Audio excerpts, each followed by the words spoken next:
Welcome in, everybody, to Fantasy Pros. This is the Fantasy Football Podcast. It is me, Joey P. Joe Pizzapia. That, of course, is Mike Tagliere, and it's you. And we're talking all things fantasy football today. We got a fantastic show for you today, as we always do. And not only is our guest fantastic, but it's nice because our guest has come and done all the work, because Tags has been complaining that he sounds like a broken record. And I agree. I am so sick of Tags' opinions about all these different things, about the same guys all the time. So I want to bring in somebody else today, get their opinions, and then we can let Tags do his little chime in about those things. But Tags, how are you doing, my friend? And do you feel good about not being the record that's broken today, as you like to put it? I mean, I'm talking to you, so I can't be doing that good. But in reality, you know, something that I did not think would upset me today did, but it's hearing about the whole Britney Spears thing, like her dad. And like, I don't know how a grown woman doesn't have control of her life in terms of the decisions she makes in business. And it's just really sad because she is around my age, because basically when I was going through high school, that was like the big, you know, her and Christina Aguilera. But knowing like where I'm at in my life and where she's at in her life and all she's done, to know that she doesn't have the freedom to do some of the things she wants to do is just, it's ridiculous. It is. And look, I'm just glad that you made it out of the Mickey Mouse Club okay. I did. I know it was really tough for some kids. They like after that, it was just downhill, but you landed on your feet, which is terrific. And I'm very proud of you, and it takes a lot. By the way, I have just, breaking news, signed a conservatorship with Tags, so I am now in control of his future, the decisions he makes going forward, because he just told me enough's enough. He just doesn't want to be in control of his own decisions. I didn't have the Britney Spears chat on my Fantasy Pros bingo card today. Well, and that voice is our guest today, which is the one, the only fantasy football personality. You know him from Prime Video. You know him from DirecTV. He's also a 4-time Emmy Award winner, which is pretty impressive stuff. And he's rocking an awesome X-Men shirt today, which I'm a big fan of. He's the one, the only James Koh. James, welcome to the program today, my friend. And if you didn't have the Britney Spears conversation on the bingo card, I can give you another one if you want to change it out, because we got some fun topics here ahead of us. Oh yeah, man. Hey, listen, it's great to be on. And quite frankly, what the hell took so long for me to get on this amazing show? I love you guys' show, man. Yeah, you know what? Good point. What the hell did take so long? But you responded as soon as I asked you, and you said, yeah, so absolutely. You know what? You're here now. That's all that matters. Here's a question for you. I only have one Emmy. Tags only has 2. When you have 4, does that carry any weight at the house? Like when you like... No, nothing, right? It's like, James, go take out the garbage. Absolutely zero. Yeah. No weight whatsoever. Exactly. It's like you said, man. It's like, that's great. Now take out the garbage. It's like, all right, now that's great. Go change the diapers. You know, it's like all of that. Yeah. None of that matters. All right, Tag. So just so you know, there's other people who don't get respect, and he's got Emmys. Forget blue check marks. That guy's got Emmys, and you can see him right behind him, too. It's funny. No, it's funny because James came on, and before we started recording, I'm like, James, you're a bigwig. Pull some of your shots, man. Get me verified. He goes, absolutely not. Nope. So there's nothing I can do. Nope. And it was absolutely not that he's not a big deal. Not absolutely not he wouldn't help you. Just so everybody knows, James is a lovely guy. He wants to help everybody. He's just saying... he doesn't have nearly the cachet that you might think he does. I do but not. You know what? It's okay. It's okay. We're all here to talk football anyway. And before we do, I want to remind everybody we got an amazing new jersey giveaway, because it's July now, which means Stephon Diggs' jersey is over. It's done. It's time for the autographed CMC jersey. That's right. Christian McCaffrey jersey can be yours. All you need is, of course, to go to fantasypros.com/contest. You drop a screenshot of the review from Apple Podcasts or CastBox, and you fill that out. And if you subscribe to our YouTube channel, that subscription grants you not 1, not 2, not 3. Oh, yeah, 3. 3 extra entries into that contest. Again, just for subscribing to the YouTube channel, and all you got to do is click that notifications button. And of course, as we are hitting draft season, don't forget about our cheat sheet creator. Tags and I just had an amazing meeting this week where they broke down all the cool stuff that's going on with the Draft Wizard. So if you go to fantasypros.com/draftwizard, the tools that they've developed here, they've taken it to another level. It's unbelievable. Tags and I were super excited. We're huge nerds for this stuff. We know you are too. There's going to be 150 million mock drafts run on the Draft Wizard this year. 150 plus million. That's incredible. The tool that allows you to combine all of the rankings from all the different experts is the Cheat Sheet Creator, which is one of those tools. Basically, you take all your favorite experts and you put them into one consensus sheet. You can even create customized rankings for your league using projections that you like from certain experts and import your own rankings. And you can add tiers to those rankings as well in both the Draft Simulator and the Draft Assistant tool, which are just, again, off the charts. There's some really cool stuff going on there. And if you subscribe to the upper levels here at Fantasy Pros, even more incredible tools. But don't forget about that Cheat Sheet Creator being one of them at fantasypros.com/draftwizard. So that being said, housekeeping out of the way, James Koh is here to talk about his overrated and his underrated players. So let's talk about that, and let's start with your running backs, James. Who is your overvalued running back and why in 2021? Let me just start off by saying, listen, if you or Tags thinks I'm nuts for the picks that I make, let me know. Because I have been known to get a little wild with some of these calls. But, man, I'll start off with, what are we talking, overvalued or undervalued? Let's do overvalued first. And you know what? Tags is really, he's not one to give his opinion, so I'll try to drag it out as much as I can. Right, exactly. Overvalued for me, there's a number, but I'll say Zeke in the top 6 right now. I just don't understand, I guess, the ADP, Can I just say, quite frankly, I don't understand the ADP of any of these running backs in the top 8 other than CMC. I think CMC's a stud. Like, when he plays, he's getting you 30, right? All these other guys have, like, massive question marks. And for me, Zeke is right at the top of the list. Career low efficiency last year, 4.0 yards per carry. Lowest carries per game. Lowest rush yards per game. By a lot, by the way. A 23% reduction in rush yards per game going from 2019 to 2020. Lowest receiving yards per game. The receiving yard has been relatively consistent, but, again, if we're talking about lowest of his career, that's what it was in 2020. So, look, Tony Pollard still lurks as well. I don't really understand a top 6 valuation for Ezekiel Elliott. When you say every running back, do you mean just the order of them or just running backs in general? Like, you feel good about CMC and the rest you're just not happy about, or you just don't like the order of the ADP? No. Any of them. Dalvin Cook, I'm not feeling great about. Alvin Kamara's got all these question marks with no Drew Brees. Derrick Henry's got like a million touches over the last 2 years. Saquon Barkley, whether you like it or not, he's injury prone. Nick Chubb, again, competition for touches. Jonathan Taylor, I just thought last year Jonathan Taylor was good, not great. And again, the thing with Jonathan Taylor is, young, ascending player, and we love that in a running back. But my God, he had his best games against bad teams last year. Against good teams, he was meh, So I thought he really crushed bad teams, especially late last year, particularly the Texans and the Jaguars. Again, those guys in the top 8, they just have big time question marks for me. And I just don't feel comfortable with the ADP other than CMC, when we're talking about those guys. So does that mean that you prefer to then go with a wide receiver in the first round? Is that how you're building your teams? Like the Diggs and Devontae Adams and Tyreek Hill. So even if you have a top 5 pick, you're willing to go that high in the wide receiver? 100%. Other than 1.1, which, again, Christian McCaffrey, when he steps on the field just because of his receiving work, the dude's getting you 20-plus points every single week. It's insane, right? Mm-hmm. But other than that, give me Tyreek Hill, Devontae Adams, Stephon Diggs, Nuke Hopkins, Terry McLaurin. I'll take all of those guys in the top 10 ahead of those running backs. All right. So now, Zeke, I've been trying to debunk this notion that he is safe anymore because of the age, because of the mileage, because of some of the deeper stats. And Tags, you've had a lot of good deep stats on Ezekiel Elliott. In fact, in the last show, you just kind of shared some of them. But do you think at 6 he is overvalued there? And what James is saying, that by the time you get 6-7 picks into a draft, it might be safer, quote unquote, if you think Zeke is safe, to instead pivot to one of the wide receivers instead. No, I mean, if you're picking in the top 5, I think you have to go running back, just because basically what happens is if you pass on a running back there, you're going to wait until the back half of the second round to get your first one. And that's always a tricky proposition because the draft can go running back heavy, and a lot of them are. So you don't want to be staring at someone like DeAndre Swift as your RB1. That's never a good situation to put yourself in. Now, if you get to, the second half of the first round, it's like, okay, if I want to take Kelsey, if I want to take Tyreek Hill there, that's fine, because then on the way back around, you'll be able to get like a Joe Mixon or a Najee Harris. I'm okay okay with that.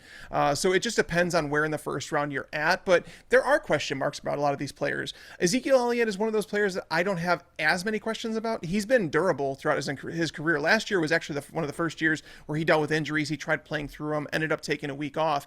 But if you go back to last year, I think I talked about this in the last show, but I think it's an important point to drive home, is that Ezekiel Elliott's never been elite with the opportunity he's been given.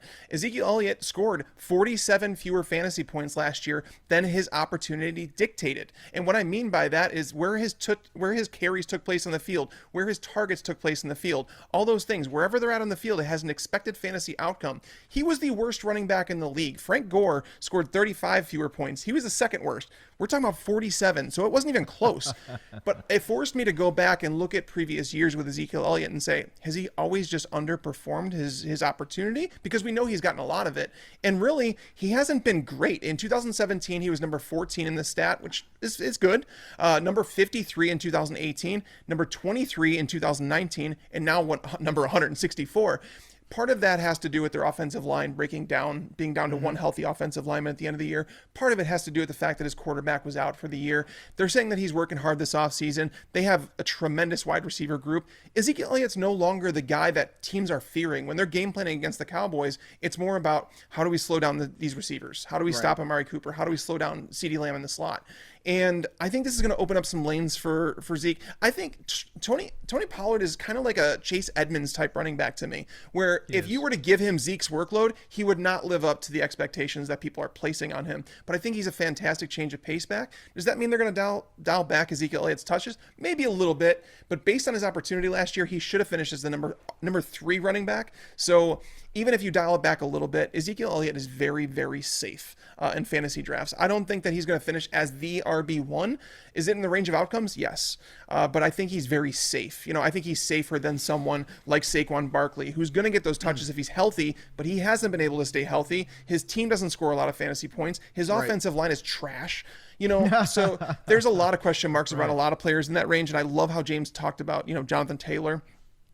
I knew that. I could tell your ears perked up as soon as you thought Jonathan Taylor wasn't all that, because God knows that's what you've been on for the last few weeks. Well, right. It's just I don't know how people are forgetting that they were dropping Jonathan Taylor mid-season last year, and then all of a sudden it's like, if you go into Tags, wait a minute. Do you mean to tell me that you expect me to remember something that happened last fall? That is a lot to ask. Last fall? Yeah. How could I possibly have to write this down? I mean, it's tough. I know. But recency bias with him. Jonathan Taylor's a good football player. I was higher on him than the consensus last year. I said draft him in the third round. You're going to reap the benefits. And it really didn't happen until the end of the year, which James said the competition was terrible. And people are using that as a reason not to draft David Montgomery. It's the same thing. It's the same exact thing. It's the exact same thing. Better offensive line in Indianapolis, sure. Better offense overall, sure. But again, that doesn't mean that he's a bona fide middle of the first round pick, which is where he's going right now. All right, before we move on to the underrated running back here on James' list, I want to tell you guys about Pristine Auction. Once again, Pristine Auction running that jersey giveaway we're doing, but you don't have to wait for a giveaway. You can go today and join pristineauction.com for free. All you have to do is use that promo code FantasyPros. You get a $5 credit on us just for signing up when you register in that registration field and just put in the words Fantasy Pros, one word, all right there, and everything there is authentic. You get that certification of authenticity. There's things that are affordable. It's not just out of your price range necessarily. They've got amazing stuff there too, not just for sports, but also for music. They've got memorabilia. They've got Marvel memorabilia. They've got all kinds of cool things for your walls, for your mantles, for your gifts, for your friends, for yourself. So go to pristineauction.com and sign up today. Again, that's PRISTINE auction.com. So, James, if that was your overrated guy, who is your underrated right now so far in 2021 that you think might be sneaky good that other people aren't paying attention to? For me, it's Darrell Henderson. Although I will also give love to Najee Harris, who, again, Tags is right. If you're passing on running back in the first 6 picks, first 7, 8 picks, you have to have a game plan. You absolutely have to have a game plan. And for me, when I'm taking a look at late round running backs, Darrell Henderson screams out to me like, okay, this guy's got standalone value and then just unbelievable upside should an injury occur ahead of him, right? So we know Cam Akers we talk about overvalued guys. I think Cam Akers in the top 15 is massively overrated. Look, I think Cam Akers is a good player. I just don't trust the workload.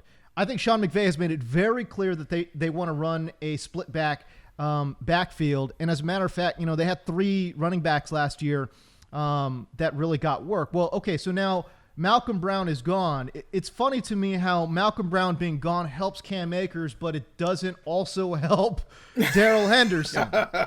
So I'm confused by this. Darrell Henderson right now is going outside the top 130 on Fantasy Football Calculator. And to me, that is just outrageous. 4.5 yards per carry last year. Again, Malcolm Brown gone opens up a little bit more volume for him. In the 10 games that Cam Akers got more than 10 offensive snaps, okay, Akers averaged 14 carries per game. Henderson and Brown combined for about 11.2 carries per game, right? So when I am looking at total touches for Cam Akers, I think 10 to 15 each and every game is reasonable, if not a floor for Henderson. So I don't know. For me, I just feel like he has standalone value at that price. It's an absolute home run bargain pick. And again, I just go back to the fact that I think Sean McVay, who got burned by running Todd Gurley into the ground, is going to be smarter with Cam Akers. And he's let it be known he wants to be smarter at the running back position. And I think they're going to try to run a little bit more of a committee. Expect a full-on 1-2 punch between Cam Akers and Darrell Henderson. The expert consensus ranking on Darrell Henderson is 47 on the RB board. So ECR 47, certainly James makes a really good case for upside value for touches, even with Cam Akers being healthy and around. And we're always looking for upside late with running backs, guys that if the workload should present itself, that they might be able to handle that. And Henderson has shown at moments that he could do that when those moments have arrived. Do you agree, Tags, that Henderson is a guy that's undervalued right now in drafts? Absolutely. I have him at RB 38 right now. You can make the case to put him up around RB. That's a big difference between the ECR, just to point out. 47 to 38, very big difference there. You usually don't see that big of a difference at running back, but part of it has to do with the fact that I have Cam Akers, I think, at RB 13, so I'm a little bit lower on him than the consensus, and it comes down to what James talked about. People are dismissing the fact that they drafted Darrell Henderson. The same exact regime drafted Darrell Henderson in the second round. They also drafted Cam Akers in the second round. Both of these guys are second round picks. They talked about it. Gurley was run into the ground, and you saw it happen right in front of you. Before last season, Sean McVay talked about, I want to model my run game after Kyle Shanahan. He does a great job with it, and he showed that throughout the year. Now, here's something that nobody wants to admit that's a Cam Akers truther.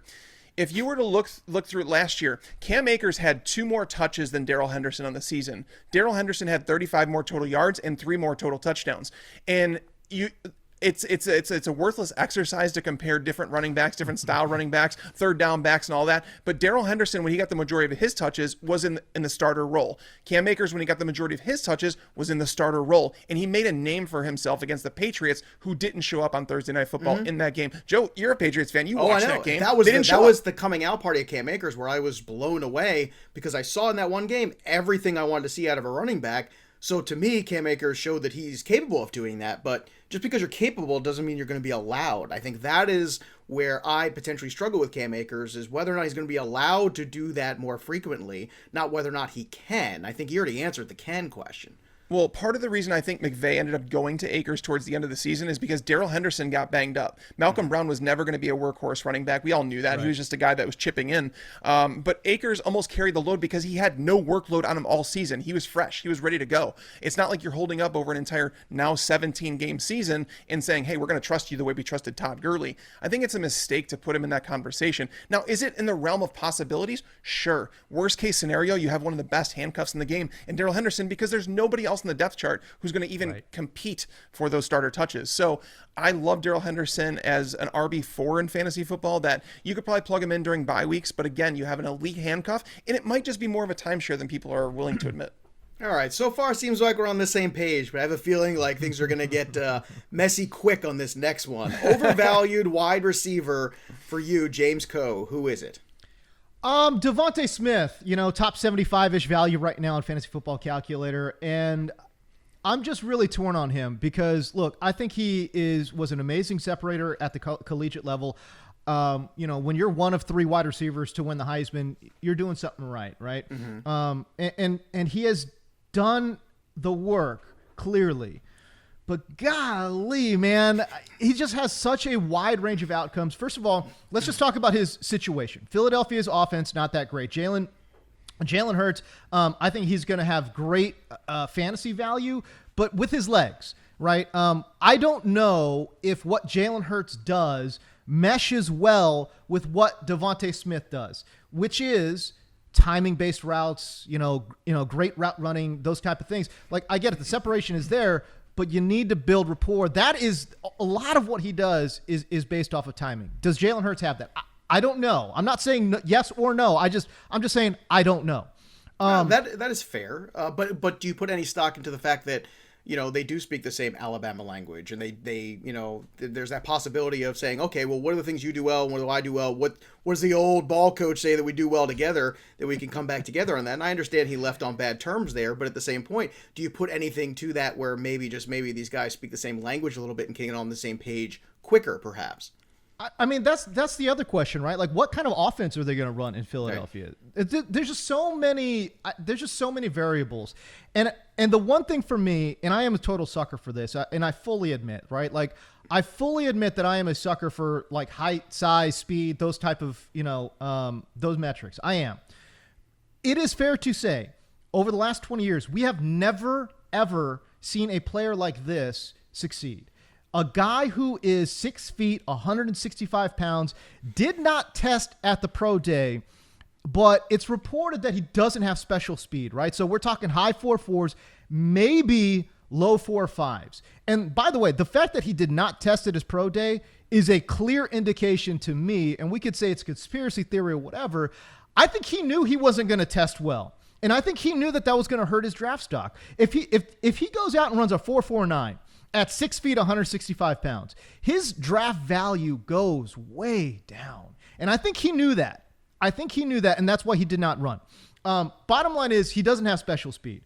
And we've never seen a guy this small. As a matter of fact, I looked this up on relative athletic score.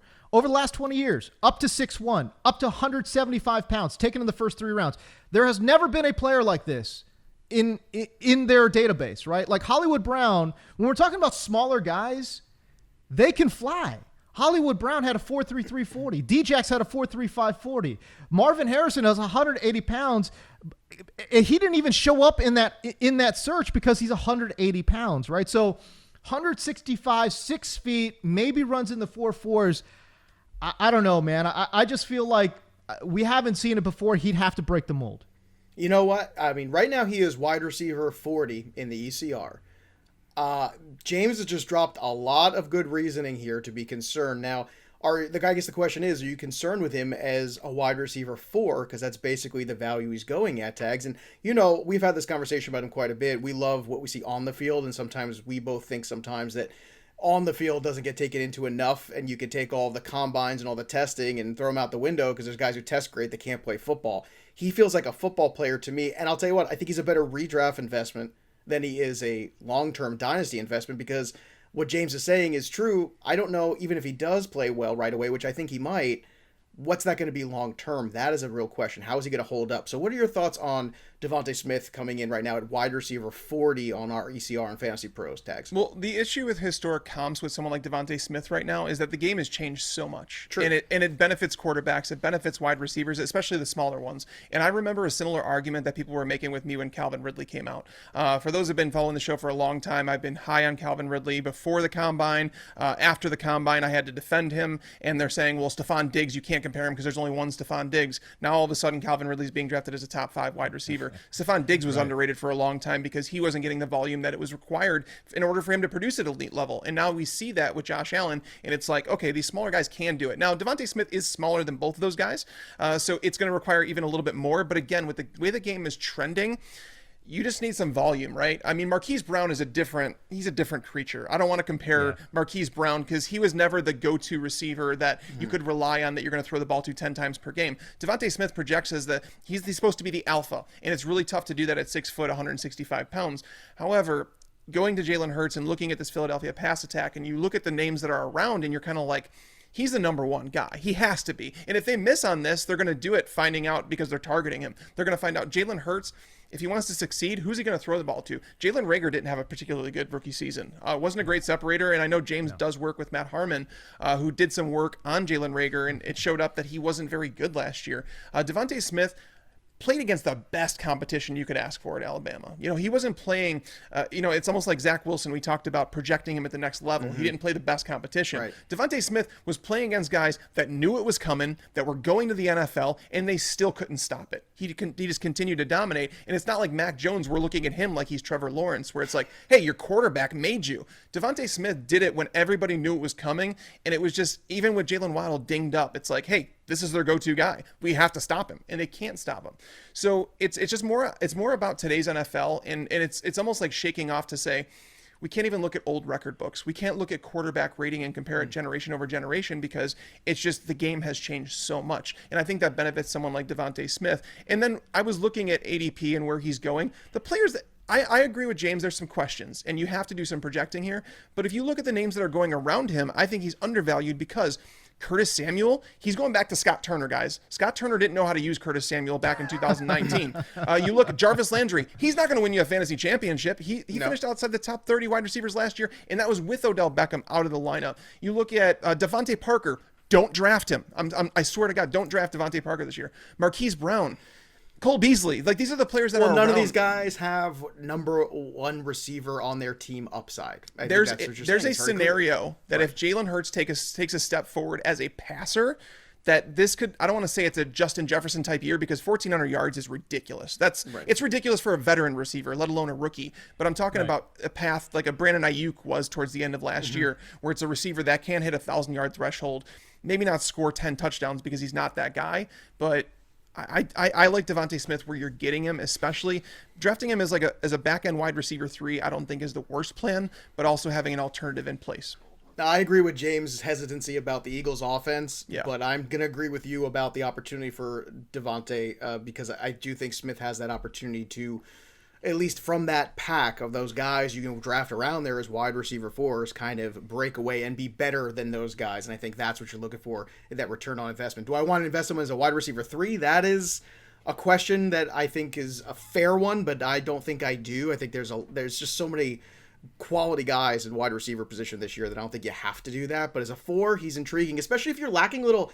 Let's be honest. Sometimes you're going through a draft and you're looking like, wow, these guys are kind of boring. I might need a little bit more upside, and maybe Smith becomes that guy. You take a shot on him as a 4. Here's a question I have for both of you guys. Yeah. There's a wide receiver going at number 27 among wide receivers and one going at 41. DeVonta Smith's the number 41. Number 27 is Chase Claypool. That's quite a large gap. I would rather have DeVonta Smith than Chase Claypool because I don't trust Claypool with Ben Roethlisberger. I don't disagree with that. And I'll tell you what, in an auction, I think you're going to get Smith way cheaper. What do you think about that, James? Yeah, you're right. I mean, given the prices, it's, but I think what we've seen from Claypool in terms of just being a fabulous touchdown scorer, big body wide receiver, look, the bottom line for me is the roles that these guys are going to play, right? For me, I think DeVonta Smith, he played outside at Alabama, but I think he profiles better as an inside receiver. Claypool is your prototypical big-bodied, athletic X receiver. Give me that guy. And so I will take that guy. Even though it's crowded, James. Even though it's a crowded grouping. I mean, is it though? For me, it's from a volume standpoint, Deontay Johnson was certainly targeted quite a bit last year. Deontay Johnson is their stud. He is their number 1 dude. Okay. And for me, Claypool's their number 2. I think Juju, fits into that, but this is a team that's going to throw the ball a lot, right? So they led the league in passes thrown last year. So I think there's plenty of meat on that bone. And for me, even though there's 3 good wide receivers, I'm not that worried about it because I think for me, Claypool is their number 2. So yeah. By the way, you mentioned reception perception. Jalen Reagor versus man coverage actually graded out through reception perception as literally the worst of 50 receivers charted. So yes, you would be correct. A 41% success rate versus man. That was the worst of 50 charted wide receivers. So, yes, to Tags' point, Reagor's probably not the answer. That's a very, very politically kind way of putting it. Well done. Well done. He's probably not going to be a guy that you like necessarily. But can I just say this about Reagor? And all these metrics that we always throw out, it is really difficult to measure guys' like emotional state. And let's be real, Philadelphia was an absolute freaking train wreck last year. And he wasn't healthy. And how motivated are these guys? You know, like with Carson Wentz throwing, wormholes out there, it's like he's all over the map, Carson Wentz, right? So it's like, how motivated are you to really break off routes? Like, what are we proving here? The whole aura around Philadelphia was so negative. I'm not building that into Reagor's value. I'm just saying when you see guys perform well on a year-to-year basis or they perform poorly on a year-to, sometimes there's more than just football going on. You know what I mean? So I just think with Fulgham, Reagor, and now DeVonta Smith, it's not a great wide receiver room, but again, there will be. It's not the worst either. You know what I mean? So. And I think that's why we like Hurts. I'm not sure about the pass catchers. All right, fair enough. Before we get to your undervalued wide receiver, let's tell you about IP Vanish, one of the sponsors of our podcast today. IP Vanish is a virtual private network, a VPN for short, and it's a VPN, which means it's a super important tool that helps you browse the internet safely. You can use VPNs on your computers, tablets, phones, even things like your Fire Stick when you're streaming media. And when you use a VPN, all your data is encrypted, which means that reading what you're searching for, what you're watching, everything, whatever you're doing is your business and yours alone. And that's important because what you're doing on the internet is your business. So for listeners of the show, IP Vanish is offering an incredible 65% off. Again, that's just $3.49 for the first month and $31.49 for the year. Everything you get with IP Vanish, anonymous IP address, circumvent any online censorship, get protection when using public Wi-Fi, and of course 24/7 tech support. So go to ipvanish.com/pros. Again, that's 65% savings. They have plans starting at just $349 a month or $31.49 for the entire year. This is the time to sign up, and with our discount here at the current promotional offerings, you can get a VPN for 65% off the usual offering. IP Vanish is the best of the best, even rated 4.7 out of 5 stars. So go to ipvanish.com once again and get the deal to start protecting yourself online. So let's go to the next man on the list. And I just want to give James a lot of credit. We asked him, we said, bring some fresh names, bring some fresh life, and he's bringing it today. And this is a player that I think Tags and I both love, but I would love to talk about him more. And I am very happy about Terry McLaurin. So give me wide receiver 12 ECR, Terry McLaurin, as undervalued, James. Yeah, you're thinking, okay, well, he's already going in the top 35. Like, how is this man undervalued? It's because I have him as a wide receiver 7. I'm so bullish on him. The fact that he is going, late third round is just criminal to me. Like, I will take this guy at the end of round 1, like at the turn, I'll take him there. At the top of round 2, I'll take him there. Again, going back to reception perception, he ranked 90. He was in the 97th percentile versus man, 90th versus press. This man is a stone cold baller. I do not understand how he's going outside the top 30. For me, he's in the same, well, you look at where he's going right now. It's in the same range as Michael Thomas, Allen Robinson, Julio Jones, just ahead of Mike Evans, Amari Cooper, CeeDee Lamb, etc. But for me, I have him as my wide receiver 7. It's like, for me, it's just Tyreek, Devontae, Stephon Diggs, Nuke, Ridley, DK, and then it's McLaurin. And honestly, Ridley, DK, McLaurin, those are names you could just kind of sort of mix in a pot for me. Like, maybe one week I'll feel like he's my wide receiver 5. Maybe I feel like he's my wide receiver 7. But those 3 names to me are the names that you can kind of just sort of shuffle up and deal. He's an awesome player. And now that they have added Ryan Fitzpatrick to the mix, expect him to lock in and lock on to F1, and I just think sky's the limit for him. He honestly, in terms of when we're talking about upside, he really does have the upside to be the top wide receiver in the game in fantasy in 2021. All right, Tags, I know you and I love McLaurin. We're very excited to see what we could do with a real quarterback, which he really has not had. Is he kind of the best kept secret, even though he is, as James so astutely pointed out, still a wide receiver one consensus? I mean, everyone still thinks this guy is that good. The question is he closer to that elite tier than maybe we realize? I have him in the tier with Michael Thomas and Allen Robinson and those guys because I feel like that's where I'm at. The only thing that I worry about with him is his touchdown upside, because this Washington offense, I don't know if it's going to be a very high scoring offense. And typically, in order to get into that upper threshold, if you want to get into that elite, those top 5, top 6 wide receivers, you're going to have to score almost double digit touchdowns or rack up, 1,400 plus yards, which is possible. I mean, McLaurin, I'm not even going to argue with James in this one because I want to like McLaurin more than I do because he is a fantastic wide receiver. Ryan Fitzpatrick has promoted and gave us fantasy wide receivers. If you go back to his time with the Jets, I mean, Eric Decker and Brandon Marshall were basically wide receiver ones almost every single week, and it was fantastic. Right. Decker was scoring a lot of touchdowns, but Decker's kind of done that throughout his career. We haven't quite seen it with McLaurin yet because he's not that go up and get it type wide receiver. He is a route running savant. Fitzpatrick is willing to throw it up to wide receivers when they're covered, as long as he trusts them, and that's why I like Devontae Parker when he was with Ryan Fitzpatrick and not so much with Tua Tagovailoa. So Terry McLaurin is going to benefit from Ryan Fitzpatrick. It's more about they did add some talent here. They added Curtis Samuel, who's clearly they overpaid, and they're going to try and make work in Scott Turner's offense again. Logan Thomas came on over the second half of last year. They keep talking up. We're going to use Antonio Gibson more. They still have J.D. McKissick. They drafted De'Ami Brown in the 3rd round. Antonio Gandy Golden, Kelvin Harmon's coming back. So there's just like a whole lot of names here. Terry McLaurin's the alpha. Like, he's getting the alpha targets, but my concern is that he doesn't get enough targets to get into that conversation of elites just because he doesn't score enough touchdowns. But again, I'm not going to argue. He's a fantastic wide receiver, and he's with a quarterback who's willing to target his wide receivers constantly. All right, let's move on to the quarterback position. And I got to warn you about this pick here, James, because I'm pretty sure when you talk about him, if you say anything negative, he's basically going to use it against you. I know. He's going to be watching it every day at every workout. So go ahead. I dare you to say that Tom Brady is overvalued. Tom Brady, quarterback 9. It's like, what are we doing here, guys? Like, he's going in the top 75. Like, this happens all the time, like you get name brand guys and name brand guys go higher.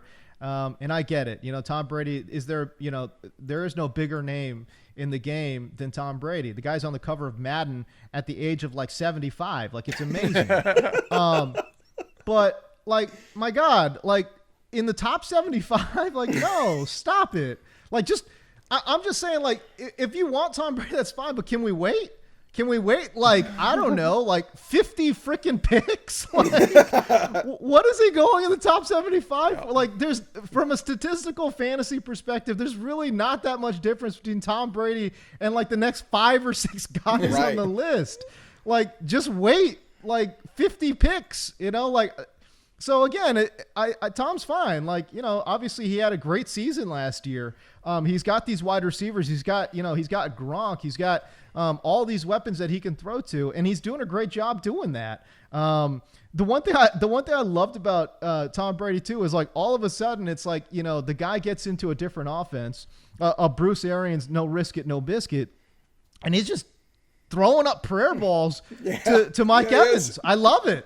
I absolutely love it, So yeah, like, all of a sudden the guy goes from, like, air yards per pass attempt. He's like one of the worst in the league to all of a sudden like the best in the league. Mm-hmm. I love the fact that he's able to transform his game even at this advanced age. But from a fantasy perspective, guys, like, top 75 is just bonkers to me. Like, no, like, there's so many other players in that range that you could go with. And again, you're getting almost exact same production, like 50 picks later. So yeah, I like, again, nothing against Tom. I'm not going to say anything, negative. It's just all about fantasy value and where you're getting them. And I just don't understand where he's going.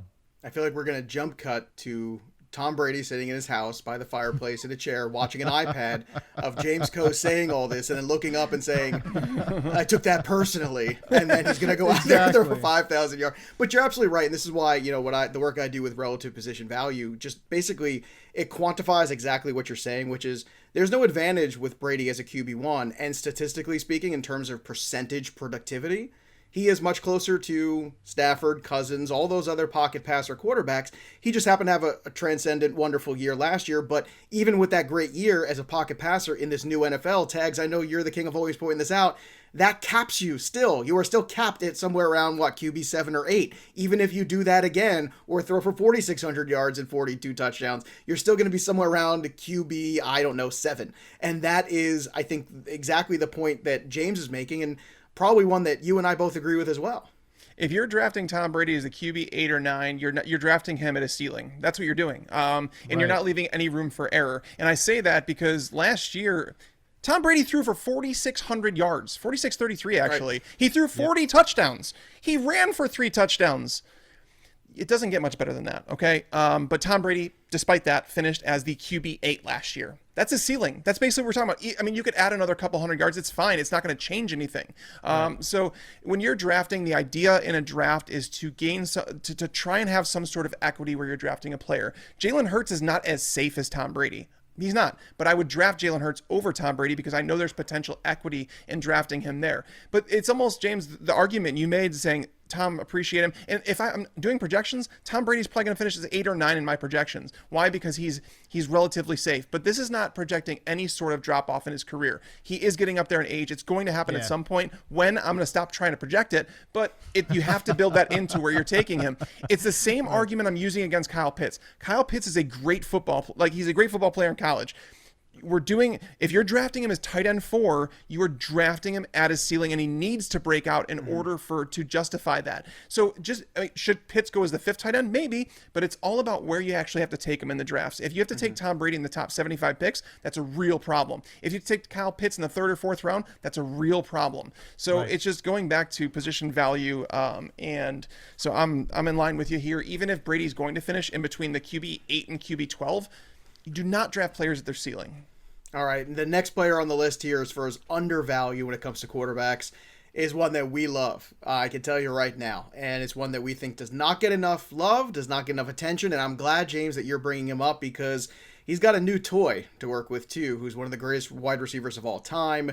Tags may or may not have a crush on that guy, but give me the QB who is undervalued here. Right now, ECR QB 11, excuse me, but you can see the wide range of outcomes. Some people have him at 14, some people have him at 15. Some people might even have him higher than 11. Right now, ECR, that's where he is. He's Ryan Tannehill. Yeah, I would probably have him, slightly higher. Look, this is a guy that, again, adds 3,800, passing yards. He had 40 total touchdowns, 250-ish yards on the ground. So, he's given you more than 4,000 yards, and again, some rushing upside there as well. I mean, I guess you could say, maybe it's an outlier year for him because, he had career highs across the board. But then at the same time, you got to realize it was the first time, and it sounds weird to say this because he's been in the league for so long. But really, this is the first time in 2020 that he got the starting gig from the jump. From day one, he's your starter. It was, Marcus Mariota for many years. And then, he's transitioning from wide receiver to quarterback in Miami and those type of things. So it's really the first time that we saw Ryan Tannehill, again, just from the word go, get starter reps. So, I get it. When that happens and you post career highs, well, that's a good thing. You know what I'm saying? So I think you add Julio Jones into the mix as well. And to me, I just feel like, all right, great. He's off and running. This is a guy that, is going to give you a pretty safe floor each and every week. And then every now and again is going to pop off for 3 or 4 touchdowns. That's the guy that you want at quarterback. And again, he's going outside of the top 100. To me, I think that's perfect. That's exactly what you want from your fantasy quarterback. And Tags, I think we'd agree that the Titans' defense is not exactly a world beater either. So exactly. Is there another gear for Ryan Tannehill, maybe even this year with Julio Jones, that we didn't even realize existed. I mean, right now the floor is pretty good. There doesn't need to be no, Joe. There doesn't need to be another gear. But I want another gear. But I want it now. If I were guaranteed the same production that we've gotten from Ryan Tannehill since he took over as a starter from the Titans, I would be drafting him as a top 5 quarterback this year. So I don't even closer to Russell Wilson than he is the other guys he's being drafted as. Check this out, Joe. He took over in weeks. He took over. He took over in week 7 of 2019. That's a 26 game span. Since that time, the only quarterbacks who have scored more fantasy points than him were Josh Allen and Lamar Jackson. That's right. Despite ranking 16th in pass attempts during that time, he has more fantasy points than Patrick Mahomes, Russell Wilson, Kyler Murray, you name it. Ryan Tannehill has been elite. I don't know why people are just like now realizing this. And it's like now you add Julio Jones to the mix. Sure, you lose Arthur Smith, but is it possible? Is it possible that Ryan Tannehill, since taking over that job, has posted 2 of the best quarterback ratings of all time? Is it possible that Adam Gase may have held him back early in his career, like he has every other player that's played under him? It's possible. I will answer that question, and I will answer it definitively with yes. Yes, he did hold him back. There you go. So, I mean, losing Arthur Smith creates some questions. Adding Julio Jones makes up for that for me. So it's like Ryan Tannehill. I have him as QB 7 in my rankings. I can move him up higher than that if I wanted to, but I think that's a good place for him. All right, we're going to hit the tight end. Oh, go ahead, James. Go ahead. No, it's just in terms of other quarterbacks in that range, like, I just don't understand. Like, why are we putting Jalen Hurts ahead of Ryan Tannehill? Like, what's happening? That's a good question. I'm with you on that one, James. I'm 100% with you. I just don't understand. Like, what's going on here? Like, I'm just confused. It's people falling in love with the upside of the rushing quarterback, but not realizing the downside of all these components coming together with a new OC, a new playbook, a new head coach, new pieces, new offensive line, all have to come together and gel from week 1 for Jalen Hurts, and he has to then play well, all of which have to all come to fruition for him to return your high-end ADP value. Whereas Tannehill, you've already seen it, you already know it, and there's a possibility you're looking at a version, even though Tag's saying, like, it doesn't have to get better. It could. It's possible. It could. I mean, Julio Jones is a big upgrade over Corey Davis, boys and girls. Like, I don't want to, spoiler alert, but you know, I just want to put that out there. So there's something possibly very special here. And then when you couple in the fact that it's a defense that's going to, let's say, keep the offense busy, I mean, there's no reason why you can't get excited about that. So, yeah, I think we're all 3 for 3 on that one. And he still gives you a rushing floor. Yep. You know, it's like, that's what I don't get. Like, what are we talking about here? Like, and was he have 11 rushing touchdowns in the last 2 years? Air Tannehill, baby. Lord. I don't know. It's just crazy to me. I guess I'm just confused by it. Like, what is it that people feel like, oh, they're just going to give Derrick Henry the ball 700 times, so there's just the efficiency is going to go down at some point? Like, is the efficiency the outlier? You know, you know what, James? Honestly, I think it's the other thing. I think it's maybe 40% that, but 60% for me, it's trying to shake off Tannehill as a disappointment from the Dolphins days. And I just think it's so funny that we carry with us negativity from guys in bad spots who disappoint us or are underwhelming. And I don't know how much they have to do, and yet you turn around and people are still trying to live off Josh Gordon's one great year for a decade. And I don't understand how there's this like deficit in people's brains when it comes to that. Do you think that's it, Tags? I don't know. I can't. Right. I honestly can't explain it. It's no longer a small sample size. It's not. No, so. That's what I mean. Yeah, that's what I mean. I'm very confused by it. All right. Now, if you wish that your league was more active and competitive, then maybe, you know, you feel like your draft is also too predictable and there just isn't enough strategy going on, then you'll want to check out LeagueTycoon.com today. LeagueTycoon.com is a site that's built specifically for contract salary cap leagues, and a lot of people want to upgrade their redraft league to a contract salary dynasty, but they're overwhelmed by the amount of work to set up and run those leagues. However, not here. When you create a contract league at LeagueTycoon.com, everything is built in and automated for your league.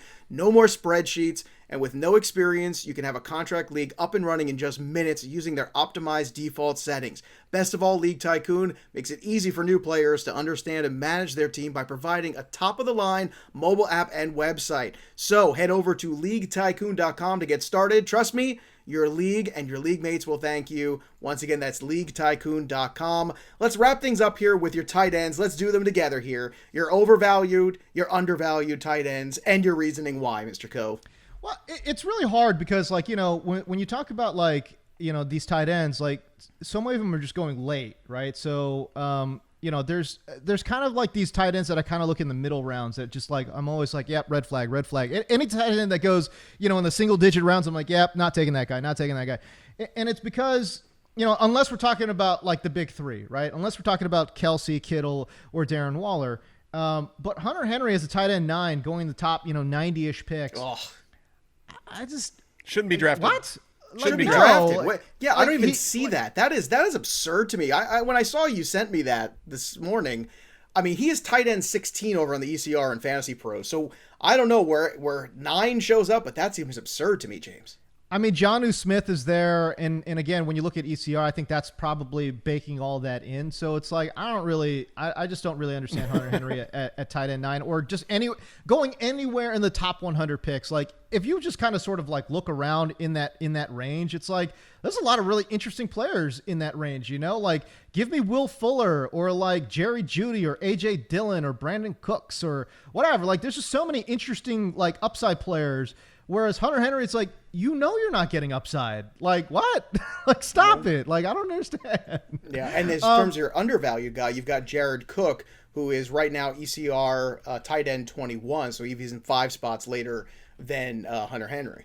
Yeah, and look, I get it. He's an older player, but he's caught 9 and 7 touchdowns the last 2 years. I think he can still play. Like, he can still move a little bit. I think... for me, I think 700 and like 5 to 7 touchdowns is doable. Will he get there? I don't know. But you're getting him for free.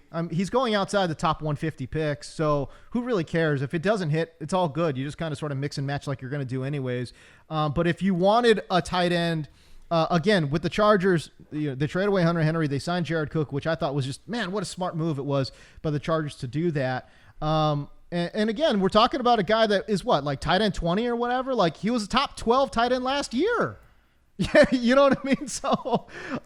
So for me, I just feel like, again, not a whole lot of, I mean, unless you think Donald Parham is going to like compete for touches there in the tight, like, no, it's probably not going to happen. Like I get it. There's probably not a ton of meat left on the bone after Keenan Allen, Mike Williams, and Austin Eckler. But again, tight end 20 outside the top 150, give me Jared Cook. All right, obviously, Tags, you and I agree on the don't draft Hunter Henry. We're clear on that. But what about Jared Cook? Because we're starting up. There's a lot of 2 tight end leagues that exist now. The tight end premiums. I mean, we've seen Mike Williams miss significant time a lot. Is there a world where Jared Cook can become potentially useful in fantasy if indeed a scenario like that plays out, or even if it doesn't?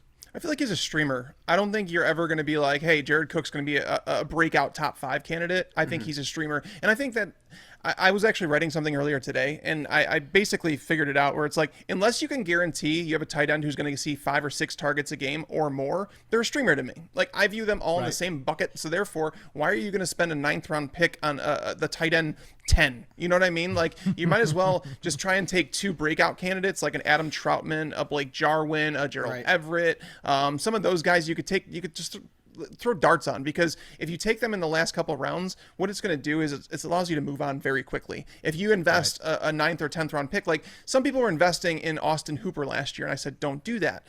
Because basically you weren't going to be able to guarantee those targets every single week. And then basically because they invested so much draft capital in a player like that, they wanted to hold on to be like, it's a new offense. It might just take a little bit of time. And then it's almost like you need to throw that out the window. You need to say, it's either I have a tight end who's going to get those targets or I'm not. And you need to know when to cut the cord. And unfortunately with tight ends, there's a handful of them that are going to get that. And you're using draft capital instead of building up your wide receiver and running back depth. You're using it on a tight end who frankly has a ceiling capped already before he even goes. And some of these other guys we're talking about a lot of these later tight ends. And I think it's starting to make me realize that we might be in a fun little tight end renaissance, because if a few of these guys hit, maybe tight end isn't the wasteland we thought it was. And that's going to make for a very interesting 2022 season. But we still got 2021 ahead of us. And of course, in the meantime, this year, our guest is going to have all kinds of great content for you. You can always follow him over on the Twitter machine at James Koh. James, I know you got your YouTube channel up there too. Yeah. What else you got going on these days, my friend? Well, I mean, that's the big one, man. Like, I'm just trying to pump up my YouTube channel. Like, you could find me over there too, youtube.com/JamesDeCo. And yeah, it's just there's content up there. It's, I put up 2 shows each and every week. I've got a show I'm doing with Adam Rank. It's just talking about football, no fantasy. I mean, we can talk fantasy, obviously, but we don't. We just talk about just normal football stuff. And then again, I'm doing a show, a best ball, live draft show each and every week too. So yeah, man, we're just having fun with it. So it's been a good time, and there's going to be a lot more skits and stuff getting put up there as the regular season rolls on too. So if you like a little bit of humor with your fantasy, if you would give me a try, I would appreciate it. So there you go. I love the Bob Ross, the Happy Little Trees. Big fan. Thank you, man. So good. In the meantime, you could also make sure you check out our jersey giveaway. Again, that's CMC jersey, thanks to our friends at Pristine Auction. And sign up today at pristineauction.com. That's PRISTINE auction.com. Use that code FantasyPros, $5 on us. And like I said, go to fantasypros.com/contest to get involved in that giveaway for the CMC jersey. Check out the Draft Wizard, fantasypros.com, the cheat sheet creator. You're going to want this. You can have tags with you basically right there for your entire draft, for all your mocks. It's brilliant. I'm telling you, the stuff we're rolling out this year is unbelievable. I am not kidding you, man. We sat in a meeting, Tags and I, and we were blown away. I'm so excited to talk about the features on Draft Wizard all this season coming up. And I want to thank the other sponsors of today's show as well. League Tycoon. Head to leaguetycoon.com. Get your contract salary cap league. Get going already. And of course, IPVanish.com as well. Use that code IPVanish.com/pros to get 65% off savings today. That'll do it for us, but the story of the game goes on. For James Koh and Mike Tagliere, I'm Joey P. We'll see you next time, kids. Thanks for tuning in to the Fantasy Pros YouTube channel. Don't forget to check out our featured videos. And while you're at it, make sure to follow us on Instagram, Facebook, and Twitter at Fantasy Pros, so you can get the latest news and updates to give you the edge you need in your fantasy league.